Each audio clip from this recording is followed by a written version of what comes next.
आमर आज केते प्रकार सब खाइबा पलि आछि सकाळु सकाळु ब्रेकफास्ट। ये होची डोसा, ये होची उपमा आ होची चॉप तरकारी, ये होची छेना झिली। आज स्वामी एते सब आनी एक सब उजाड़ी दबा मुठी पूरा उजाड़ी देची। ये होची तो कौन चॉप, ये घुगुनी, ये होची उपमा सुजी उपमा, आ ये तो बड़ बड़ पूरा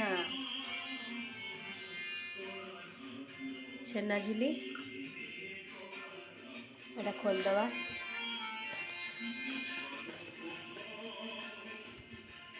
बढ़िया पत्र रे देइचंती। आ एटा तो डोसा। आज तो रविवार बिना प्याज रसुण सबू केते बड़ डोसाटे। आ ये तो सांबर, ये चटनी।